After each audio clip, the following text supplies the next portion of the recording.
Horeyn Ilaahay baa mahad leh ma soo koobi karo salaanta madaxda halkan iskugu timid ee qaranka haday golo sare oo baarlamaan tahay haday golo deegaan tahay haday salaadiin tahay ganacsato aad iyo aad baan u salaamayaa waxaan salaanta kale kaga dareyn dumarkii iyo haweenweynihii xaafadan lagu soo dhaweeyay oo runtii si qalbi leh oo niyadeeda taabatay noo soo dhaweeyay ciyaar dhaqameedna si fiican u soo bandhigay wax leeyahay waa maasantihiin idinkoo bacad taagan oo xilligii shaqadana aanu ku jirno anigu waan soo koobayaa mahad ka bacdi horta shaqadan halkan ka socota waa shaqadayadii cidda wax mahad celinaysa ee u mahad celinaysa dadkana waa dawladda hoose ee Hargeysa sababtoo ah shaqada halkan ka socotaan leena cid kasta oo hawshaan nagala qayb qaadatay ama nagala qayb qaadanaysa oo noo diyaarinay caasimadii quruxda badneed ee Hargeysa ee heesaha badan lahaan jirtay inay nala dhisto aad iyo aad baan ugu mahad celinaynaa mahad celin ka bacdi dadweynaha aanu jecelnahay ee reer Hargeysa gaar ahaan xaafadan aanu joogno ee xaafadda Daami ee degmada 26 Juun maanta halkan waxaan filayaa Hargeysa idinka ugu xildhibaana batay golo sare iyo golo hooseba waxaan leeyahay malaha halkan jacaylkii faraha badnaa ee ka dhacay mushaharada dadkii aynu dooranay baa inagu filan marka waa soo dhaweynaynaa dad fiican baynu dooranay oo kuwa aynu tabarucay inala garab taagan waxaan leenahay waa idinka gudoonay dadweynaha iyo shacabka kale cidiina la qayb qabanaysana waa idinka gudoonaynaa waa idinka mahadnaqaynaa inta ka bacdi halkan waxa laga tilmaamay dawladda hoose inay albaabada la baxdo oo ay cashuurta si qasab u qaado taas halkan waxaan ka cadeynayaa inaanay wax albaabo la baxay inaanay jirin haddii waqtiyada qaar ay jiri jirtay hadda ma jirto albaab la baxo iyo qof si xun loola dhaqmo waxaas oo dhan ma jiraan oo ogtihiin labada degme Maxamuud Haybe iyo gacan libaax oo maanta joognaba waxa ka socda oo la cashuureed maadaama sanadku uu gabagabay yahay intaba shaqaalaha iyaga waxaan furnay maamulka intaba oo saxaafadana ka dhageysanayseen inaan dadkayga akhlaaq xun iyo albaab la bixis iyo erayo xun midna aan lagu oran inaan hufnaanteeda wanaajinoodka dawladda hoose ahaan iyo shaqaalaha iyagu inay hufnaanta wanaajiyaan amaanada wanaajiyaan ay shaqadoodana hay gutaan taa macnaheedu maaha in aanu cashuurta ka tagayno cashuurta wixii naga baaqday waa qaadaynaa waa olole fara badan baa socda taa macnaheedu maaha cashuurta waa la qaadaya waxna lagu qaban maayo cashuurta waxa la idinka qaaday waxaan idin ballan qaadaynaa oo maayirka iyo golaha deegaanku baan hormud ugu nahay inay noqoto ama ay gasho gacmo xalaal ah ay ku soo baxdo wixii horumarka bulshada ah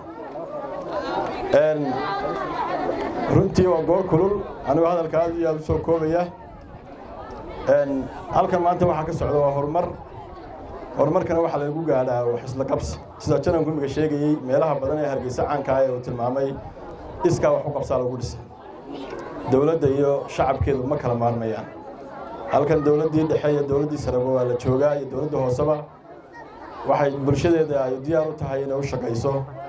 dadweynaheeda ay jeceshahay inay u shaqayso siiba xaafadan Daami runtii jacayl fara badan iyo damqasho fara badan marka la soo hadal qaado waa ka qabna haddii dawlad sare tahay haddii hooseba tahay meelaha la tilmaamay wadadan waa la dhisayaa sida loo dhagax dhigay amba loo bilaabay u bilaabmaysaa waana dhammaan doontaa insha Allah taala waxaanu dhammaan aan dadweynaha xaafadda ka codsanayna marka imika wadada la bilaabo dacwad kala garab socota oo ah jiingadayda maxaa laga qaadayaa albaabkiga maxaa loo celinayaa deerkiga maxaa loo qaadayaa markaas waliba inta albaab iyo jiingadii waxa la iskala yimid dhagaxa iyo jiingadaha iyo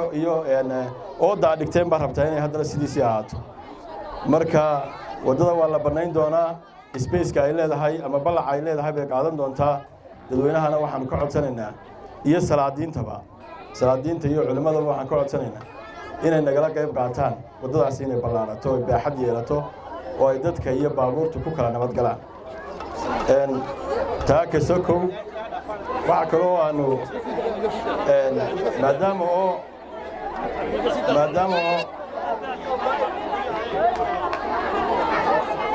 عمل وحولي المقالة كسارين يوني إن شاء الله تعالى وسارينا وحن إير ما يسمع لنا balligaa daamiya inta badan la soo hadal qaaday mahalakadayna geliya maalinta roob da'o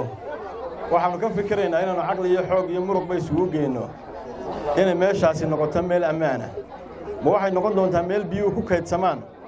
mise waxay noqon doontaa meel biyo mareena taa aqoonta injineeradaan u dhaafayaa insha allahu tacaala inaanay khatar dambe aanayna gelinin garoonkiina waa laga hadlay oo dee waxaa ka hadlay meelay sawaaxil iyo joogaan xasan waraaba cadde dee loo dhaafi maayo baan filayaa dhammaantiin waan soo koobayaa dabdemiskana aad iyo aad buu codsigaa uu inaga soo codsaday aan bulshada mar labaad ugu adkaynaynaa mar kastoo ay gurmanayaan waxaa ku adkaata halka ay u gurmanayeen inay si dhaqsaa u gaadhaan waddadii maadaama aynu samaynayno bulshaduna ay la shaqayso dabdemiska inta yaree baabuurkaasi hakado waxaa laga yaabaa intaasoo naf ama maali inay khasaaro gasho marka aad iyo aad baan idiin salaamayaa bismillahi raxmaan raxiim kule xafladdii weyneyd ee xaafadda maanta aynu ku qabanay baynu ka soo baxnay halkaasaynu hadalka wixii loogu talagalay ka nidhi halkana waa dhagax dhigii uun runtii farxad weyn bay noo tahay ka golo deegaan ahaan amba ka maamul caasimad ahaan maanta in halkan ay noqoto xarun dabdemis sababtoo ana waa garanaysaano marka uu roobku da'o dooxii daamiba jambiga inagu haya balligii daamiba jambiga inagu haya markuu roobku da'o gurmad fara badan ayaanu halkan ka geli jirnay heegan fara badan baynu geli jirnay runtii naxdin fara badan iyo warwar fara badan bay nagu haysay inaanu halkan mar kasta oo dooxaasi ama balligaasi soo rogmado inaanu halkan ka gurmanno habeenkaa ma seexan jirin marka inkastoonu maarayn doonno biyaha halkan fadhiisanaya aan qorshayaal badan ka leenahay markii dhawadna aanu ka hadalnay haddana inaanu noo soo dhowaado dabdemisku uu si fudud halkan wixii khatare yimaado uga howlgalo aad iyo aad baan ugu faraxsannahay waananu aad iyo aad baanu ugu qalbisannahay dhinaca kale xaafadda daami oo runtii mar kasta oo ay khatari ka dhacdo amba dab ama biyo oo iyaga lafteeduna u baahnayd aad iyo aad baan ugu faraxsannahay inaan u soo dhoweyno adeega runtii ciidanka dabdemisku waa lafdhabar maadaama ay badbaadinayaan nafo iyo maalba waxaanu mar labaad ku celinayaa in lala shaqeeyo in laga qayb qaato xaruntan dawlad hoos ahaan iyo dabdemis iyo dawladba waa sida aan u dhagax dhignay waana la dhisayaa bulshooyintana ciddii kale ee ka qayb qaadanaysa anu mar walba diyaar baan nahay iska wax qabsanaynu ku dhisaynaa inta ugu badan aad iyo aad baan u mahadsantihiin